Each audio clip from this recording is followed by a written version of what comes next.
Hello, welcome to Sports Uncorked. I'm your host, Rachel McCarter, and we have a fabulous show for you today. Thank you so much for being here and for listening. The theme of today's show is all about madness in March.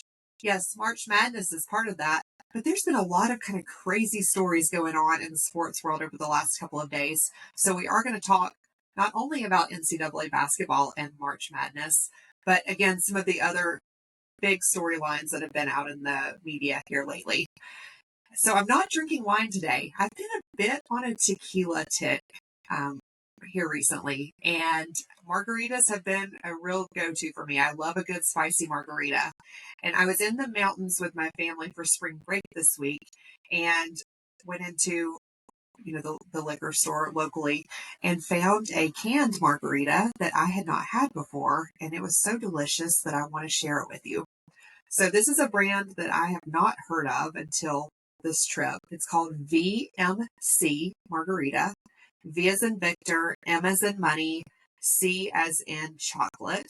And what I loved about this is it is low in alcohol, which I know is shocking to you that I would be down with that. But, if you're going to have a couple of margaritas, why not be able to have a couple and not just one?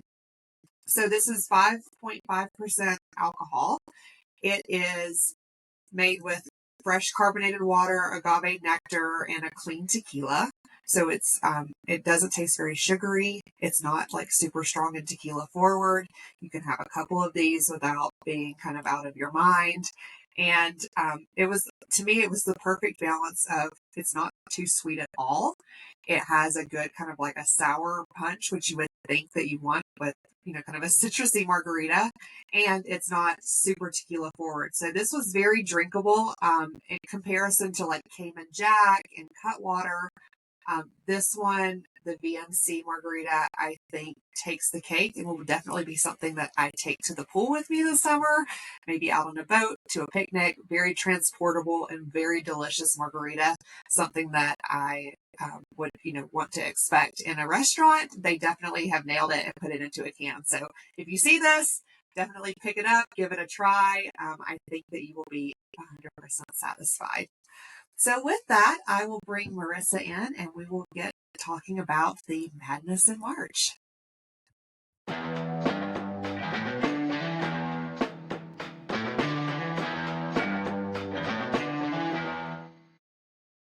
Hey, Riss. Hi, Rach. How's it going? It's going good. You could say we are rolling if you watch the game. I feel like my anxiety level about our run in this tournament has subsided. If we play half that good moving forward, I think we have a chance. Mm-hmm. But man, that was something else last night. I was so proud of our boys. I was so proud of Sears. I was so proud of, I was really worried because I thought that after Grant playing in the last game that maybe he had re-injured himself or maybe winded himself a little bit, but the boys looked real good last night. So it's been, I don't know. I feel like I'm a little bit more invigorated on Alabama basketball. I feel bad because I didn't pick them to even win that game in the Sweet 16 in my bracket, but it was good to see us playing so well and also busting out a bunch of records too. It was great. And could not miss a three. I mean, I know that it was like they were throwing a marble into a lake. I've heard that. Oh, yeah. I think Charles Barkley said that last night. Like the rim, with each one you make, it just gets bigger and bigger and bigger. Yeah. And it wasn't just we had one or two guys. It was like we had 7 guys that were draining threes. Everybody was on it last night. It was so good. It was so good to see. It felt like the focus was really coming together. It felt like the defense was really coming together. I don't know. It just felt like everything was falling into place. And I'm not going to lie, I was a little worried because after the first half, I was like, this is not enough spread. There are not enough points between us and BYU. But then, that's after halftime, it really all came together. I was so pumped because for a while, I think I even texted you. I was like, I kind of stopped watching after a little bit because the spread was 6 points. And I was like, I might have to flip channels and I'm going to come back when it gets closer to the end of the game. And right when I did, I was like, whoa, we're 21 points ahead. This is amazing. And then you were like, another close one. I'm like, I don't think 21 points isn't that close. You're like, oh shit, I turned it. I know. I was watching the other games. Yeah, it was amazing. one stat that I heard this morning that was like just blew my mind is that if Bama had not made 1 2-point shot in that game, we still would have won. Oh, wow. Isn't that crazy? Because our It game didn't is feel like that in the first half, though. It did not feel like that. just, it's usually so dominant in the paint that they definitely came with the game plan to keep us out of the paint, and it bit them big time. So But you also, you I know don't what know. it is. You know what it is. Oates wore the right color. Okay, I'm glad you brought that up, because if I don't see him in a jacket with some crimson in it in the next game, I'm going to be really upset. To wear green in the first 2 rounds, the same jacket, by the Lucky. way. Like, well, did he just forget to bring a second sport coat? I mean, Look, Nate he's Oates usually dressed stays in styling and profiling, okay? He doesn't pick the color picks him. But It was Crimson the picked him same last jacket. night. I know. It was the same one. But he had Maybe he had he his forgot gray his jacket on suitcase. last night, which we're getting closer. Like Right. he has a really nice crimson kind of plaid one that Mm-hmm. I would really love to see in the Elite Eight. Oh, yeah, for sure. Oh, so that was super fun. Actually, all the games last night were fun to watch. I Yeah. did my first bet of the entire tournament that I made on DraftKings, because I kind of was like, I'm not going to make any bets because I Mm-hmm. am now enjoying watching sports without betting. But I did feel the urge to make a bet last night, and I had a 4-team parlay with Florida winning money line, Arkansas money line, Bama money line, and Duke. And I went to Nice. bed with Arkansas up by 16 or 17 points. And I woke up this morning and they had lost in overtime to Texas Tech. I was like, Yeah. what the hell happened? Somebody in the SEC had to poop the bed on it, unfortunately, and I'm kind of glad. I'm kind of glad it was Arkansas and not Auburn, because I think every time, literally every sport we watch throughout the year, it's like, come on, Auburn, you had one job, and that's like to not bring shame to the state of Alabama. So, like, if anybody from the SEC was going to lose a game last night, I'm glad it was Arkansas. Well, Auburn will have their chance tonight, I guess, No, they right? won't. No, they won't. Don't say that. Don't say that. Pulling for Auburn? Is that what I'm I hear? pulling for the SEC. I'm not going to see them go down to Michigan State, because that is embarrassing. I have Michigan State winning the game, so I'm pulling for Michigan State. Well, I think that we also just have to take a second and just talk about how well the SEC is doing in this tournament in general, because this is like a historical moment where we've got so many teams from one conference, not from one conference being represented, but not only like one conference, but a conference that has normally not dominated basketball, especially in the tournament. I think we got to talk about that. Yeah, I agree. And did you see how quick everyone was to shit on, like, oh, the SEC is so overrated. They lost Yeah. 5 games on day one. If we lose 5 games on day one, it's because we had 14 teams in the tournament. Like, of course we're going to lose more games. Yep. It was so short-sighted. We already have 25% of the teams in the Elite Eight, and we've only got like halfway through the round. 7 teams in the Sweet 16. And single-handedly, the SEC wiped the Big East out of the tournament within 48 hours. Oh, yeah. Hasn't been done since like 1975. I'm just like, this is so cool. This is like a cool moment. That's why I'm not shitting on Auburn, because this is like a very cool moment for our conference. And so, like, I'm riding with it. Like, I think that's awesome. If they win, great. But I have Michigan State, so I'm going to cheer for Michigan State, because I can't continue to pull for Auburn. I can't do it. I gotcha. Well, if we want to talk about other good teams in the state of Alabama, I think that we can't not take a moment to talk about how well our women's basketball team did. Like, this game against Maryland with the double overtime and like the 3-minute spread, like the 3-point spread, like the final seconds of the game. I typically forget about the women's tournament. I do. But this has been, and I don't want to like give her too much praise, but I think we have to thank Angel Reese and Caitlin Clark for us like having some players to watch, like, because this has been really, really awesome. And like, Alabama women's, they're not girls, they're women. Alabama women did really, really well. This USC game where like Juju got hurt, which is like insane because now we don't know what's going to happen with USC. Like the way that Maryland has played, like this has just been an insane tournament, whether it's the men's playing or the women playing. And it's been like really fun. I think that's why I got distracted during the Alabama game last night because I was reading updates about Juju's ACL injury. I agree. Like, I think women's sports have gotten a lot of press because of players like Angel and Caitlin. But I also think that the level of talent and the level of play over the last 5 to 10 years has gotten to a place where it's actually fun to watch. Mm-hmm. I mean, I remember watching women's basketball games where there would be like 30, 35 points scored. Yeah. A game where we have 110 to 100 or 111 to 108 as the final score. I was like, what is going on? Sarah Ashley Barker for Bama played with so much heart. She literally left it all out on the floor. She scored 45 points in the game. Like, what a beast. I know. So I think that women, they're taking their moment in the spotlight at the right time, but they're also like, they're fun to watch now because there's gameplay, there's sports. You could tell there's been a big investment in developing women in the sport. So I want to, pivot to say, if you haven't been watching women's basketball because of some of the preconceived thoughts of the past, it actually is really fun to watch now. Oh yeah. Like, I don't know if anyone watched that Maryland Ohio State game. That girl literally slid 10 feet, did a layup. They got the rebound and then ran to the other. Yes. I was like, is anybody else watching this right now? Because this is awesome. Look at these skills. I know. I'm like, it is. It's entertaining to watch. I'm excited. I think that's cool. I think that's going to bring some like fresh talent because there are a lot of these girls like Paige, like Juju Smith that are going to be coming out in the draft this next year.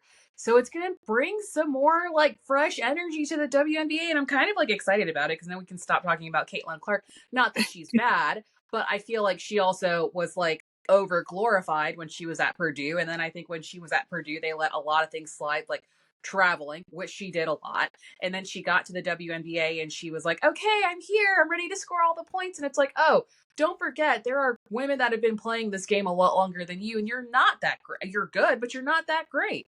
So I'm excited to see like a lot of new, fresh talent kind of enter the pool, not to like overshadow Caitlin Clark, but like add to it because it's awesome. And she brought relevancy to Iowa, which like, is that a program that anybody was like, cool, like let's tune into the Lady Hawkeyes? No, I don't think anybody was talking about Lady Hawkeyes. No. No one was talking about Lady Hawkeyes. No one was talking about Iowa because it wasn't in direct correlation to the Iowa State Fair. That's the only thing anybody ever talks about when it comes to Iowa. It's true. Like, I went to Iowa once. And I was like, oh, this is flat. And then like we went to the Iowa State Fair and I was like, well, this is the most fun I've ever had. Please show me this 300-pound butter sculpture. I'm here for it. Ride everything, yeah. Like ride everything. People now, apparently. Yeah.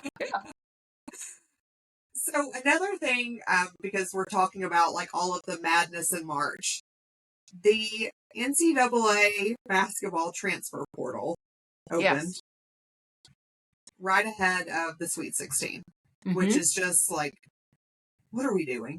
Yeah. We have the same problem in football. Now the same thing's happening in basketball. So Coach Calipari came out and he was like, we're preparing for our game against Texas Tech.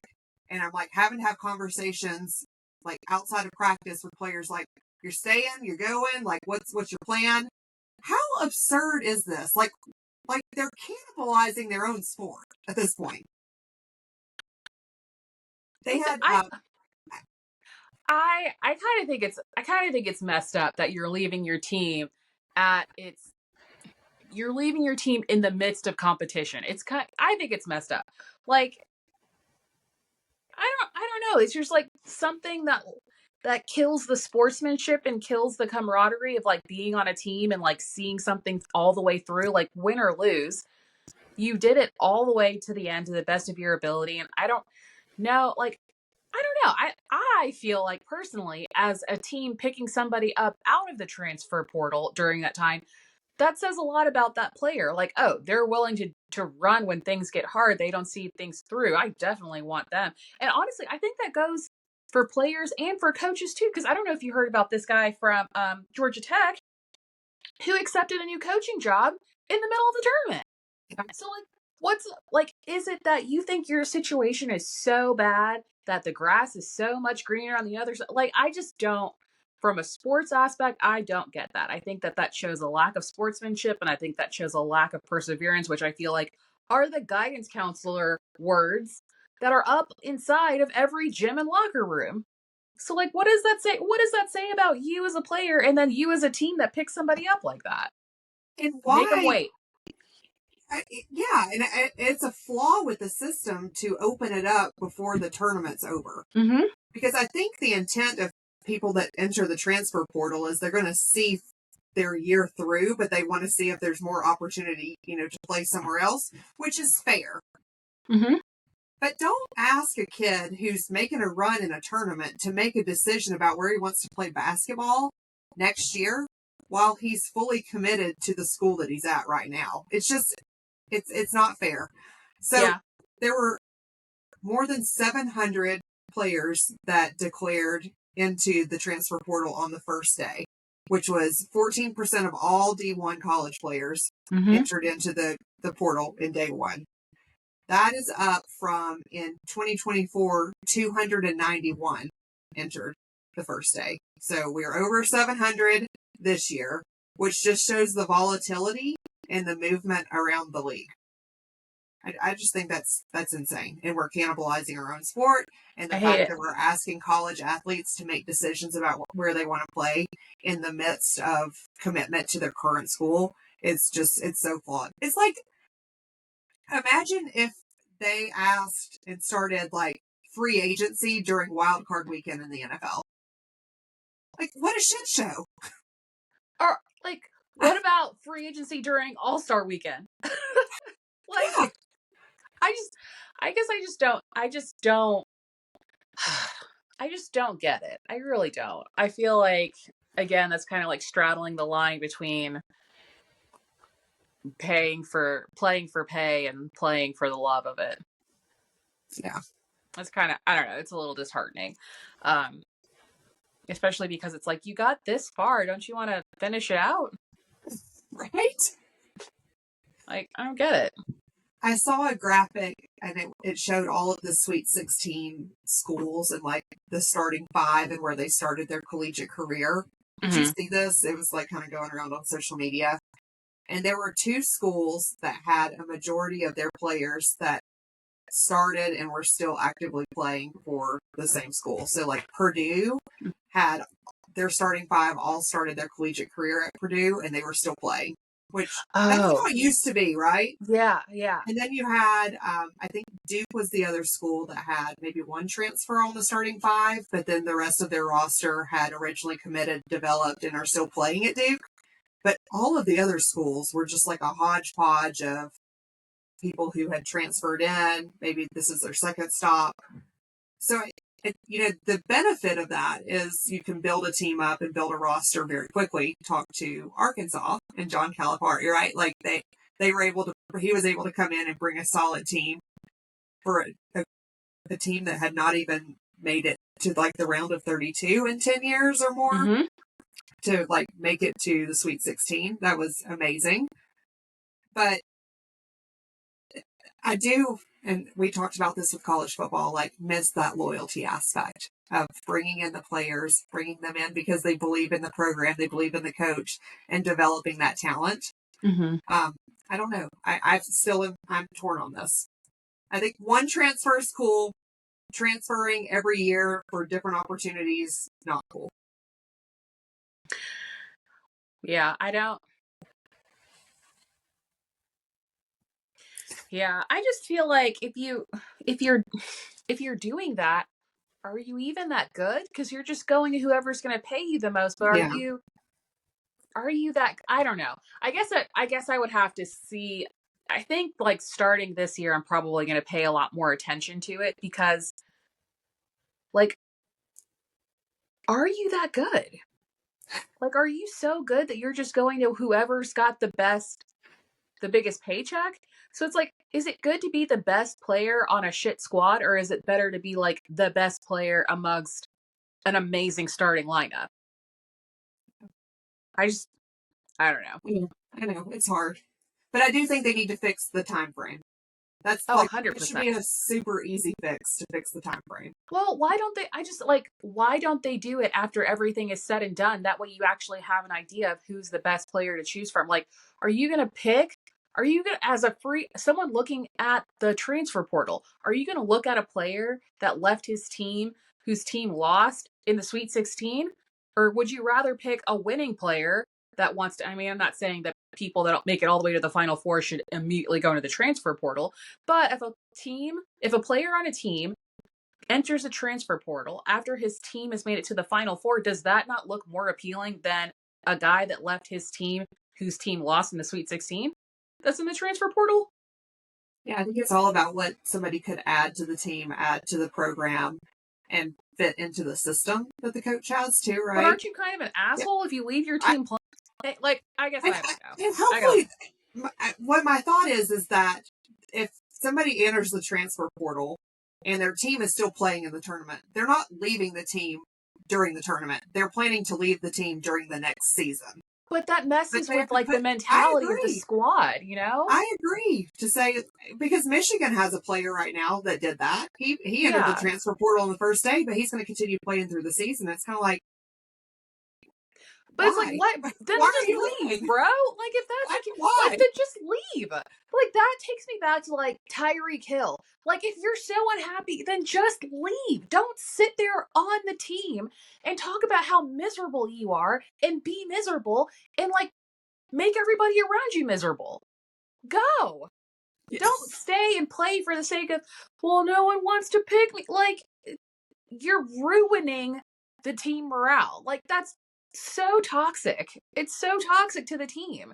I don't know. I've got a lot of feelings about that. I feel like, listen, you want to talk about NIL deals, you want to talk about jumping in transfer portal, like, we're going to go ahead and start signing contracts. We're going to lock everybody down in that way. Like, fight me, bro, if you want to leave. And Marissa, probably like you and I are thinking about this from the mentality of we value loyalty, but I Yeah. bet the teammates, these kids, and the way that they think and the way that their teammates think is we support you doing what's best for you, where you're going to get paid the most. Like, stay Yeah. with the team, finish through what you're doing, and then, yeah, like, we might do the same thing. I don't know. But what we're focused on is the here and now, and understand that you're doing what you think is best for you for next season. So it Yeah. probably is a difference in mindset. Well, and I get that. I get that. No, I 100% get that. But I feel like that kind of like that kind of mentality or even like that thought process is for the pros, not for college.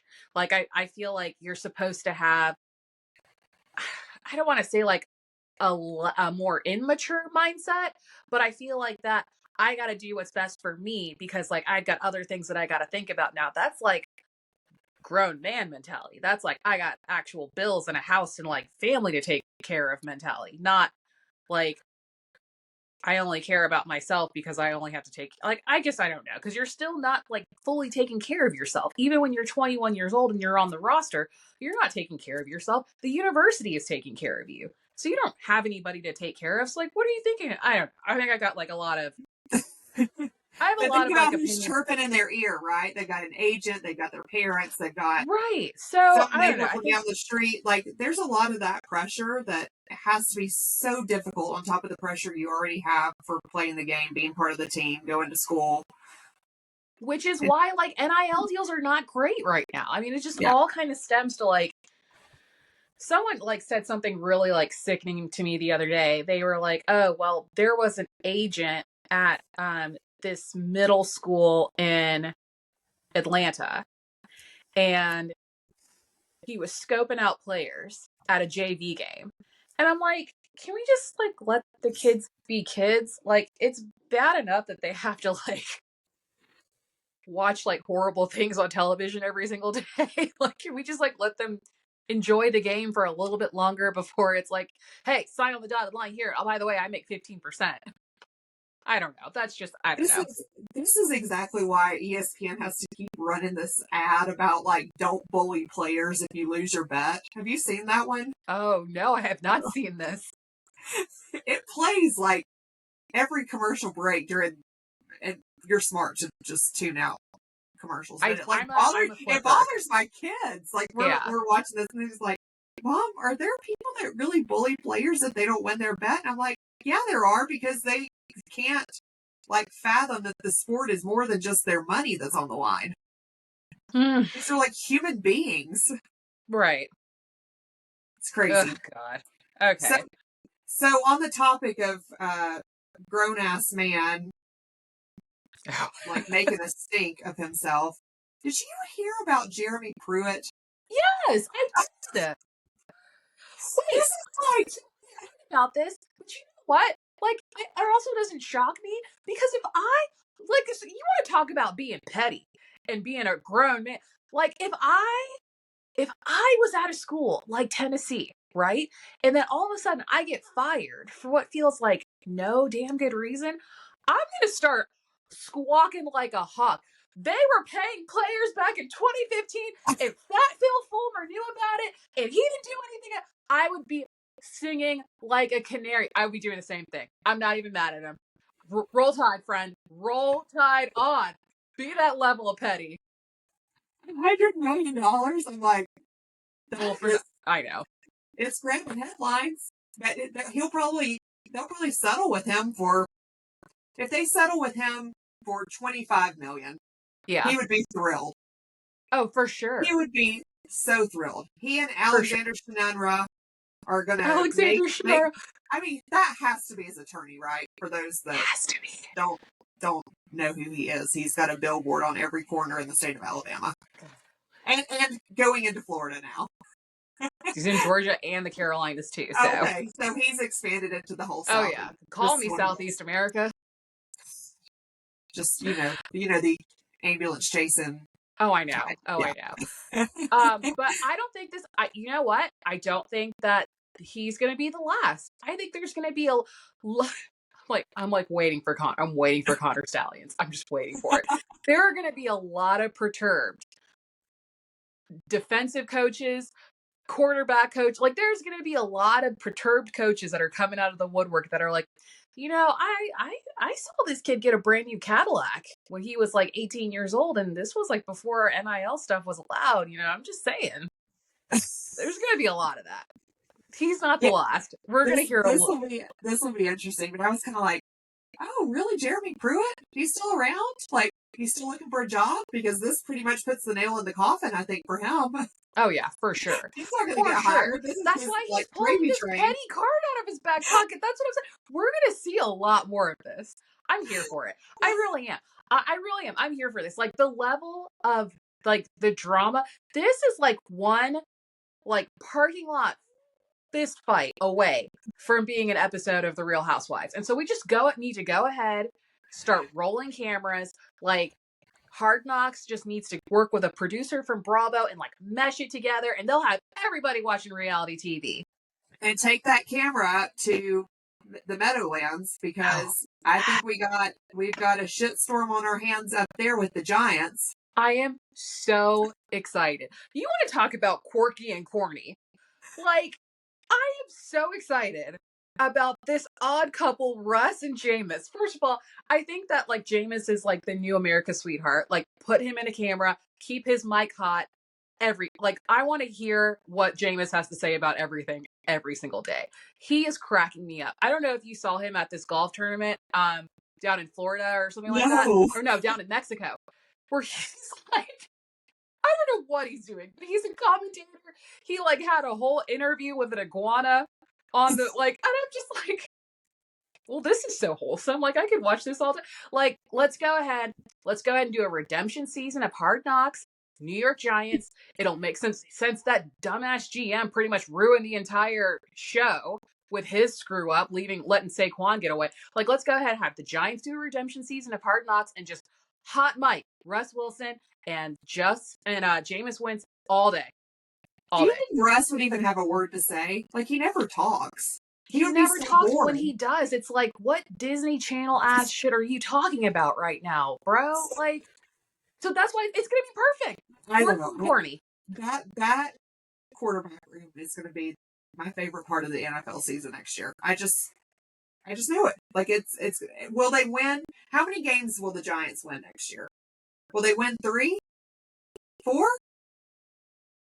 It doesn't matter because we're going to all tune in to watch and see Listen, if it's Jameis either can gonna even go win one the QB1 job. That would even make it it's even more either fun. gonna go one way or another, Rach, and it's that Russ is really gonna start showing his age, and he's gonna get hurt, and Jameis is gonna have to step in, and Jameis is gonna connect with Malik, and it's gonna be like he's gonna have like a 200, like a 2,000 yard season. It's gonna be awesome. Like one of two things is gonna happen. But also we have to remember that like we were the hardest on Jameis before he got LASIK surgery. My boy can see now. So, like, it could be awesome. It could be a great season for the Giants. We don't know. It's literally 50-50. That's why I'm like, let's go ahead, mic them up. Whole season. Hot mics.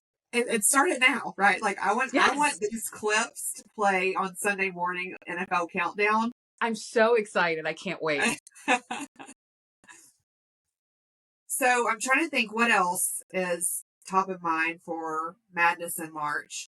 Oh, we had a UGA player arrested for driving 107 miles an hour. That's So not even like that's like, breaking news anymore. That's like, we had a high of 78 today, and another UGA player got arrested. I don't know. I'm like, it doesn't even, nobody even talks about it because it's just expected. Are you seeing these like pressers that Kirby is having where he's like basically calling his entire team uncoachable? Like, Yeah. what are you getting at, dude? Like, are you trying to tee up another great, like, are you trying to throw us off your scent? Or are you trying to tee up that like you're not going to have a great season this year? I don't Like, know. don't tell us your team is uncoachable. That's literally your job. And you're like the highest paid coach in college. So, like, Nick Saban would never say his team was uncoachable. Just saying. That's admitting defeat. Also, I'm sorry, you're letting a bunch of children tell you that they're tired. They're too tired to practice. And You're you're like, paying them. How much money are you paying these guys too? right. So I don't know. Also, I'm kind of like, good. I'm glad you can't coach your teams. You have to play us in Alabama this year. So, like, good. I'm glad you can't coach your guys. I'm glad they're tired. I'm glad they're lazy. I'm glad that they're not keeping up with their reps. Cool. Well, we're not going to see very many spring games this year. Mm-mm. I know I saw Bama just said they're going to do like a 90-minute like scrimmage. It's not even going to be a game. Really? 8A's not 8A. They're just going to like run some plays. Wow. I know that they said they weren't going to air it on cable. So that's too bad. Do you remember how much? You remember going to the first 8A with Nick Saban? Yes. I mean, that was sold out. I mean, free tickets, but it was packed like a regular season game. Yeah. That was insane. That's like the best part about A-Day is that, well, I don't think it's free anymore, but like, that's the best part about A-Day. It's like the one game that we can all go to and we can actually afford it and actually see something. Totally. And it got you excited about kind of who were the players that you were going to be excited about for the year. Like, well, we don't care about one. So, yeah, we don't care about player loyalty anymore. It's all brand bias. So as long as we're following that big red A, it doesn't matter who's playing. It was just fun. It kind of got you like in the excitement of, oh, football's getting closer. Oh, like I know. we're excited. We're getting all excited about this. And now I hate that is taken away from future students because it was like one of those, I don't know, one of those things that you just look forward to every year. Like always a beautiful day. You'll have a couple It's beers. tradition. Yeah. It's tradition. It's like the one thing that kind of hypes us up for football in the spring. Because like April is just so, it's like the last thing that we can do before, well, not we, because we're not in school anymore, but it's like the last thing for football that we do before we go home for summer break. And then we're like ramped up for the fall. So I don't know. It's sad. I think it's also just like traditions are kind of going out the window. It's a new era of college football. So we kind of just have to ride with it. Okay, the last thing that I'm excited to watch next year is Xavier hired Rick Pitino's son, Richard, to be their head Aw. coach. So he got hired away from New Mexico, which I loved seeing Rick in the stands, like cheering him on after, St. John's had lost his game. But how fun is it going to be to watch those two coach in the same conference? Oh, it's gonna be And awesome.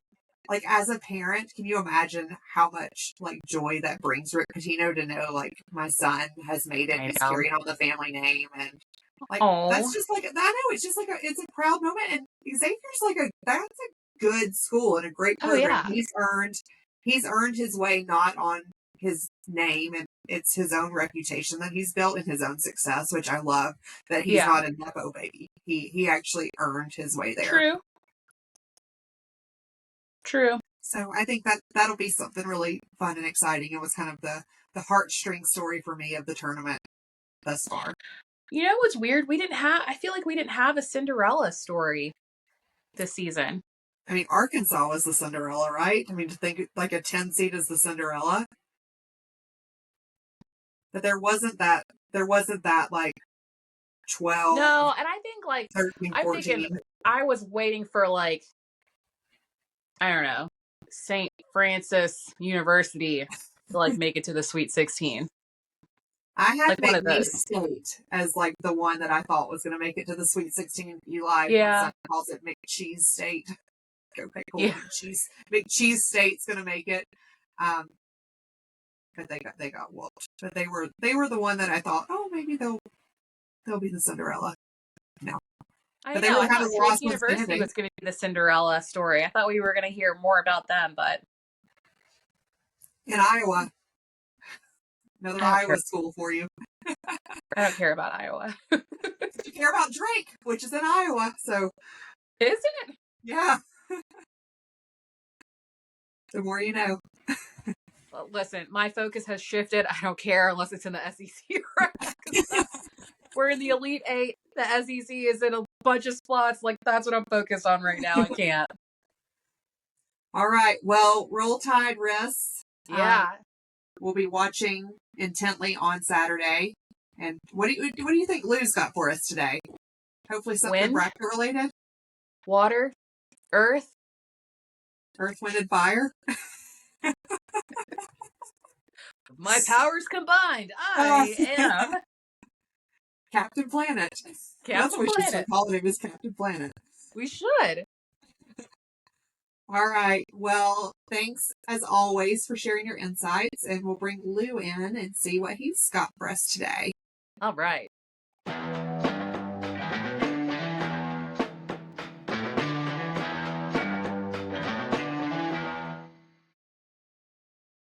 Hey, Lou. Hi. Hello, ladies. How are we How doing? are How are y'all doing? We're good. We're good. Good. I am as well. It's a beautiful day here in Charlotte, North Carolina. So enjoying the spring weather. Actually, it's supposed to be like 80 degrees today. So Jeez. yeah, We're loving that. 70 in Denver, which is insane. Spring is here. Yeah. Spring is here for Spring sure. has sprung. And you know what else has sprung? The Major League Baseball season. Aren't you Yeah. excited? Yesterday was opening day. Watched a little bit of the Braves, and I think it was the Marlins playing. So seems to be off to a good start, considering they got rid of, or I say got rid of, but they lost a majority of their World Series winning team. But we'll see what happens. Right. Well, I was happy to see my Red Sox won. I forget who they were playing. Maybe Texas. I think they beat Texas yesterday. But as I had, there's two things I want to talk about. You tell me which one you want first. First, go over our brackets, or one, go over our brackets. Secondly, my new Major League Baseball wind over under strategy. Which you want to talk about first? Bracket? Or neither. Bracket? Okay. Well, since I've got Bracket. that up on as my background, let's talk Yeah, brackets. let's talk bracket. So I would think, Rachel, I would think you would want to talk brackets since you are the leader at the present moment. So pat you on the back for that. So it was interesting. We were dead tied after round one of the tournament. And then in round two, both Marissa and I got whacked around a little bit. Like I think I had Iowa State going further, which hurt me. I forget what else, but I think you got 26 points in that second round. I got 18, Marissa got 20, and now we're just playing catch up. So I don't know what's more stressful, watching us like flip flop around during this bracket or the actual watching of the games, of the because games. for like a whole 2 hours I was in first place and I was like, I got it. But also, Were like, you? I have so many feelings about where it's not about the path to get there. As long as I have the final four right, I'm okay. Yeah. Well, Right, right. in my work bracket, I only have 2 picks wrong. I'm Oh, like I'm wow. like a one of the top brackets in the ESPN That situation at this is point, which is amazing. crazy. Yeah, That's it's That awesome. is crazy. crazy. I don't know how you do that because Well, I had it Arkansas too, and they lost last night. So that kind of Wow. hurts me a I'm in little bit. like a that millionth hurt you. place on my ESPN bracket. Yeah, I don't know how you pick. I mean, it has worked out that the favorites have generally done well. Duke's still in there. Is obviously Houston is. Is there another? None of the number one seeds have lost. Who's the other one, number one seed? Is it Tennessee? Is the Auburn. uh, right He said Auburn? Auburn, he You said said Duke. Auburn, Florida, Duke, Oh, Mhm. Florida is and the one I missed. yeah, Florida. Florida. Yep, yep, yep. So they're all in there, and I think I had all of those in my final four.